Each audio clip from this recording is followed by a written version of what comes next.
So it's just been over a year since the Southport riots in reaction to the slaughter of three little innocent girls. And there's a lot of rhetoric and talk about protecting our young girls from asylum seekers, refugees. Um, the guy who killed these young girls was British. Misinformation spread about and caused these riots. But today I wanted to go over a article from The Guardian that kind of outlines data that 2 in 5 arrested for last summer's UK riots have been reported for domestic abuse. So, is this really about protecting young girls and women, or is something else going on? I think something else is going on here. So, let's get straight into the article. So, 2 out of every 5 people arrested after participating in last summer's riots have been previously reported to the police for domestic abuse, The Guardian can disclose.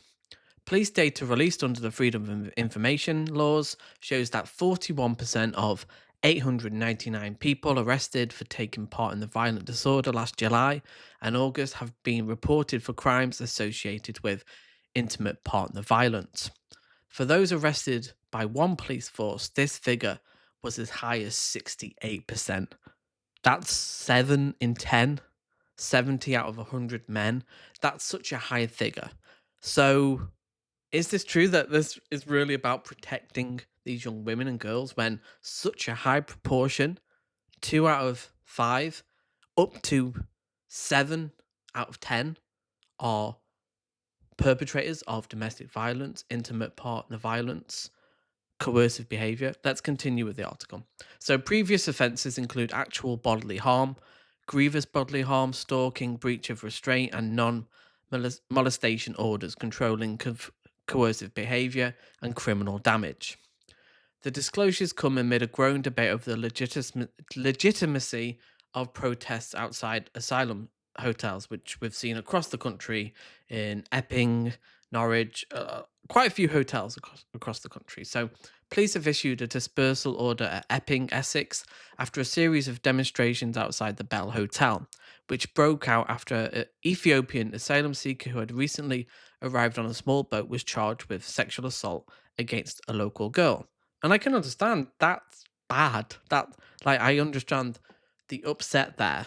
But can you extrapolate that towards the whole of the community inside of that hotel? I don't think it's fair. Like, to judge one person's actions as a whole action, like, is that fair? I don't think that's fair. But there are legitimate concerns. There are people who will be rightly upset about this.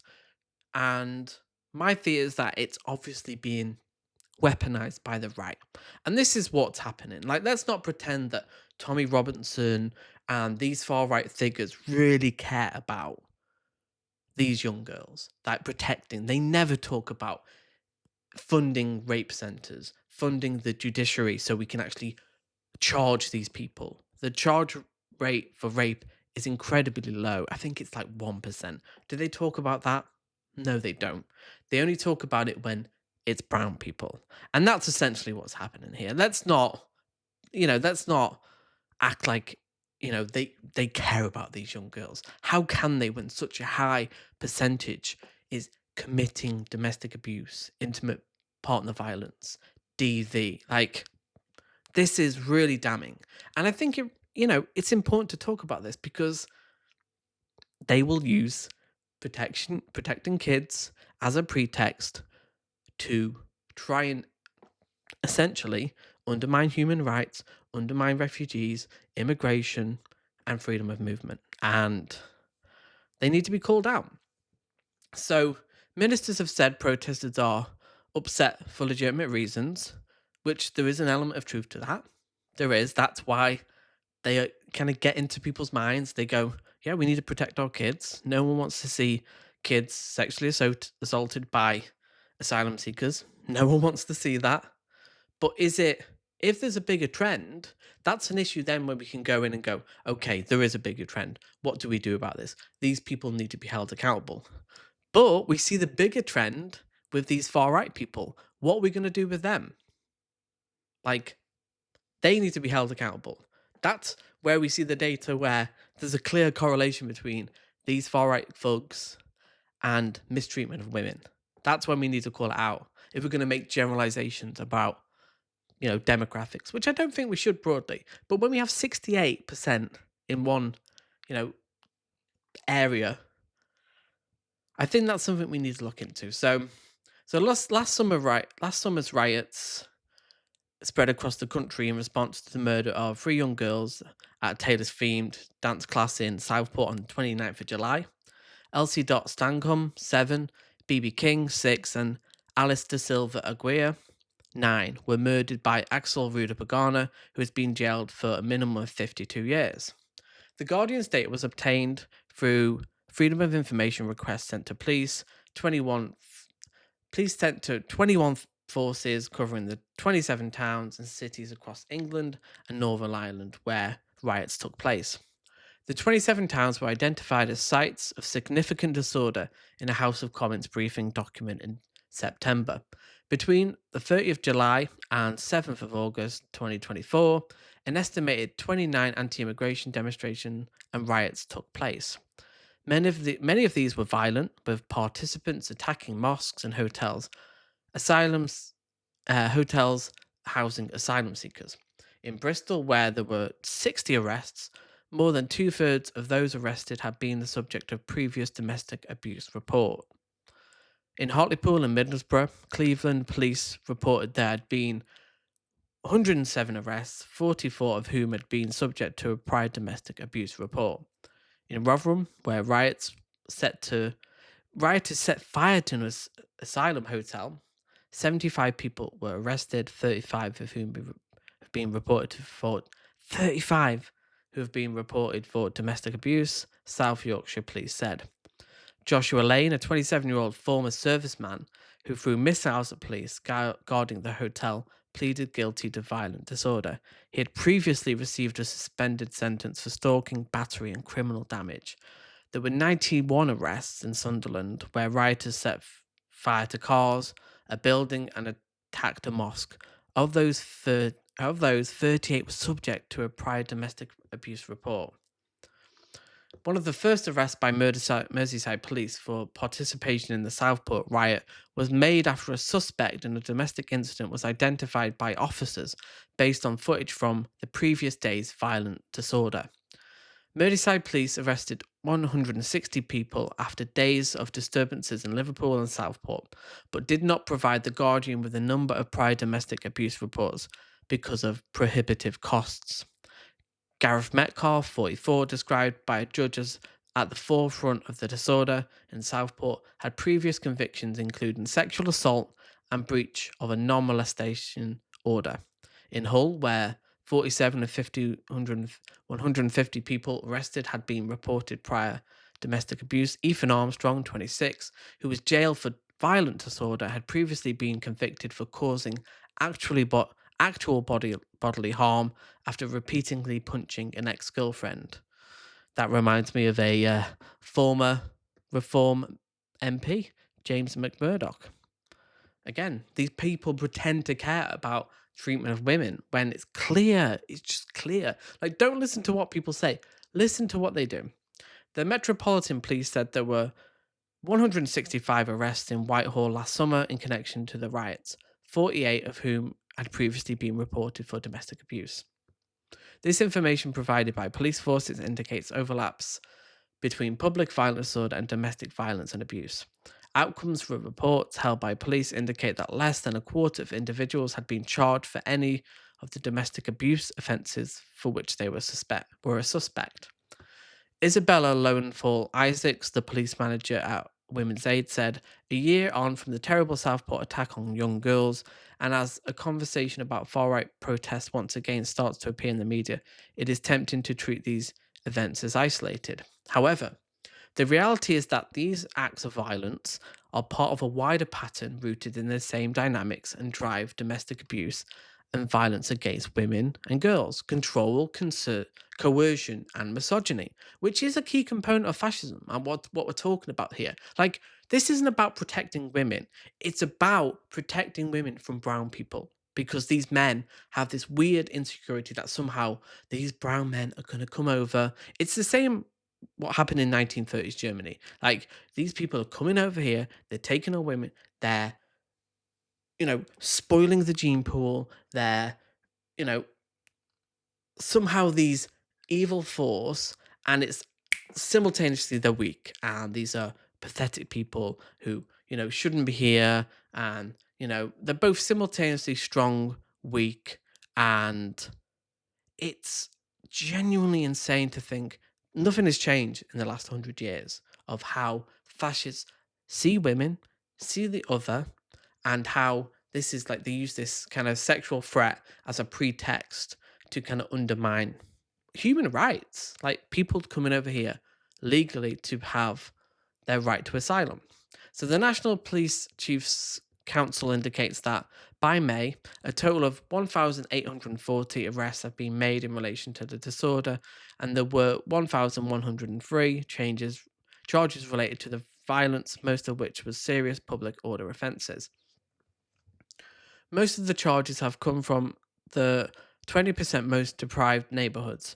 Analysis of crime survey for England and Wales data also shows that in the areas where riots took place, there was a higher prevalence of domestic abuse incidents, 39 per 1,000 people, compared with the rest of the country, 27 per 1,000 people. In Middlesbrough, a protest that begun as 2 minute silence for the lives lost ended in 1,000 strong rioters' homes and cars were damaged, with race checkpoints set up for drivers. Again, this is fascism. We have to call it out for what it was. Like, just arbitrarily picking these people, a projection, a psychological projection of insecurity, sexual insecurity. A lot of it's lonely, poor young men who are groomed into far right spaces, which have been normalized online.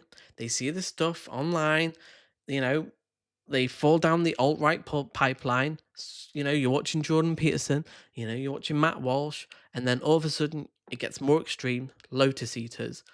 All of a sudden you're watching Nick Fuentes, Candace Owens, and you're being exposed constantly to these like far right talking points that they're coming for your women, they're coming for your children, and it's very powerful. It's very potent, and they act like they want a civil war. Listen to the way the far right are talking about this. It's a tinderbox. It's inevitable. It's going to blow up. It's inevitable. They want it to happen. That's what their fantasy is. The far right fantasy is a sexual fantasy of civil war, then fighting. It's a zero sum game. Their racial politics are a zero sum game of like, if the whites don't win, the black people win. It's that Enoch Powell, the black man having the whip hand over the white man. That's how they see it, and it's genuinely dangerous because these YouTube demagogues are like whipping up this hate, like, oh, it's inevitably going to happen. What else can we do? Almost. So, a recent report from the Home Office Affairs Committee into the police response to rioting called on the police forces to develop greater capacity to monitor and respond to social media. I'm not sure whether that is the appropriate response, to be honest, because this goes deeper. If you look here, like poverty, like it's no accident that this was happening in the poorer areas. Like, and again, I don't essentialize these people. I assume most of them white, not all of them will be, but this crime, domestic violence, is obviously going to happen more in poorer areas. Crime is correlated with poverty.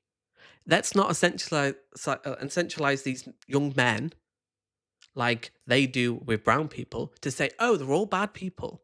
No, they are victims too of a system of poverty, inequality, and that's what we need to be tackling. That's what we need to be talking about.